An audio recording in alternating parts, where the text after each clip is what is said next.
ഇതൊക്കെ വെറുതെ പറയുന്നതാന്ന്.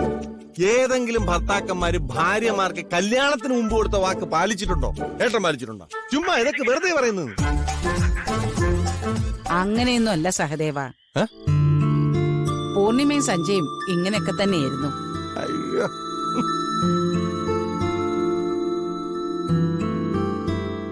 എത്രയോ രാത്രികളിൽ പൂർണിമയുടെ ആഗ്രഹപ്രകാരം ഇവര് പുറത്തുപോയി വന്നിട്ടുണ്ട്. ഇനി എന്തൊക്കെ കോപ്രായം കാണണം. പല ദിവസങ്ങളിലും ഇവരെ കാണാതെ ഞാൻ എത്ര ടെൻഷൻ അടിച്ചിട്ടുണ്ട്.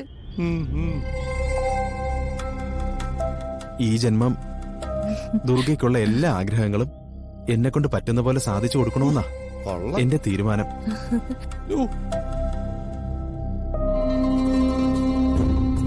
നിങ്ങൾക്ക് എപ്പോ വേണേലും പുറത്തു പോവാം. പക്ഷെ പോകുമ്പോ ആരോടെങ്കിലും ഒന്ന് പറഞ്ഞിട്ട് വേണം പോകാൻ. സോറി ചേച്ചി, അല്ല എല്ലാരും ഉറങ്ങായതുകൊണ്ട് ആരെയും ബുദ്ധിമുട്ടിക്കണ്ടെന്ന് കരുതി മാത്ര ഞങ്ങൾ പറയാതിരുന്നത്.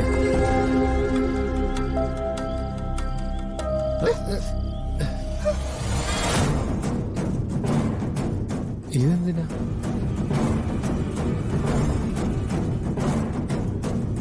കാര്യം എന്താണെന്ന് അറിഞ്ഞല്ലോ. ഇനി എല്ലാരും പോയി കിടന്ന് ഉറങ്ങാൻ നോക്കും. നേരെ ഒരുപാടായി. അതെ, എല്ലാരും പോവാൻ നോക്ക്. അത് ഈ കാര്യത്തിൽ തീരുമാനം. ചേട്ടാ എല്ലാരും പോവാ.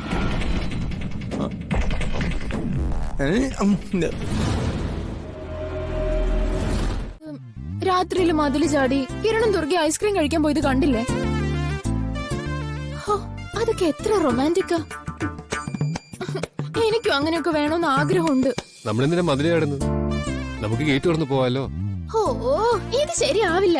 ഞാൻ ഒരിക്കലും നന്നാവാൻ പോകുന്നില്ല. എനിക്കൊന്നും വേണ്ട. അല്ലെങ്കിൽ എനിക്കതിനൊന്നും ഭാഗ്യമില്ല. എടോ, തനിക്ക് മതില് ചാടി പോയി ഐസ്ക്രീം കഴിച്ചാ താൻ ഹാപ്പി ആവുമോ? വാ, നമുക്ക് മതില് ചാടാം. അയ്യോ എന്റെ ദൈവമേ, ചൈന വൻമതിലൊന്നല്ലല്ലോ, നമ്മുടെ വീടിന്റെ മതിലല്ലേ. നമുക്ക് ചാടാം, വാ. ഓ, ഒന്നും വേണ്ട. അതെന്താ? എനിക്ക് മൂഡ് പോയി. പിന്നെ ഞാനിപ്പോ എന്താ ചെയ്യേണ്ടത്? എനിക്ക് ഐസ്ക്രീം തിന്നാൻ തോന്നുന്നുണ്ട്. പൃഥ്വി വാങ്ങിക്കൊണ്ട് വന്നാ മതി.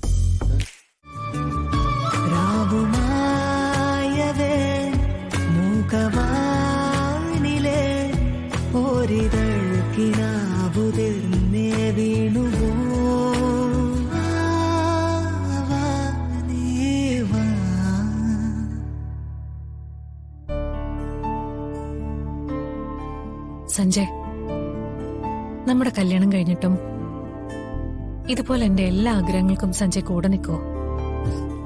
അതെന്താ ഒരു സംശയം പോലെ? കല്യാണം കഴിയുന്നതോടെ നമ്മുടെ പ്രണയം അവസാനിക്കല്ലോ, കൂടുതൽ ശക്തിയോടെ തുടരാനല്ലേ പോകുന്നേ. സഞ്ജയ്, നമ്മൾ ഒന്നിച്ച് ചെയ്യാൻ ഒരുപാട് സ്വപ്നങ്ങൾ എനിക്കുണ്ട് സഞ്ജയ്. എന്തൊക്കെയാ പറ, കേക്കട്ടെ. ഞാൻ പറഞ്ഞ സഞ്ജയ് എന്നെ കളിയാക്കോ? എന്തിന്? താൻ പറയടോ. എന്നാലേ ആഴ്ചയിൽ 2 ദിവസമെങ്കിലും നമുക്ക് ഒന്നിച്ച് പുറത്തു പോകണം. അതെന്തിന് 2 ദിവസം ആക്കുന്നേ? എല്ലാ ദിവസവും ദേ, വാക്ക് പറഞ്ഞിട്ട് പറ്റിക്കല്ലേ. അല്ലടോ, വെറുതെ എങ്ങനെ പുറത്തു പോയാ പോരാ. ആരും കാണുന്നില്ലെന്ന് കരുതി നമ്മൾ ചെയ്യുന്നതൊക്കെ പലരും കാണുമെന്ന് പറയുന്നത് എത്ര ശരിയാ അല്ലേ കിരൺ? അതെ, നമ്മൾ പുറത്തു പോകുന്നു വരുന്നതൊക്കെ ഇവിടെ ഉള്ളവർ നോക്കുന്നുണ്ടെന്ന് ഞാൻ കരുതിയില്ല. ആരെങ്കിലും കാണുന്നുണ്ടോന്ന് ശ്രദ്ധിച്ചാൽ നമ്മൾ പോകുന്നെങ്കിലും നമ്മൾ കാണാതെ അവര് നമ്മളെ നിരീക്ഷിക്കുന്നുണ്ടായിരുന്നു. ആരും പിന്നാലെ വന്ന് നമ്മൾ അണ്ടർകവർ പോലീസാണെന്ന് കണ്ടുപിടിക്കാതിരുന്നത് ഭാഗ്യം. തന്റെ വീട്ടിലായിരുന്നപ്പോ ആരെങ്കിലും നമ്മുടെ യഥാർത്ഥ ജോലി പോലീസിലാണെന്ന് കണ്ടുപിടിക്കുമോ എന്നുള്ള പേടി ഒരു തരി പോലും ഇല്ലായിരുന്നു. പക്ഷേ ഇവിടെ അതല്ല അവസ്ഥ. നമ്മൾ വന്നു കയറിയതിന്റെ അടുത്ത നിമിഷം മുതലേ നമ്മുടെ ഡീറ്റെയിൽസ് തപ്പി ആളുകൾ ഇറങ്ങിക്കഴിഞ്ഞു.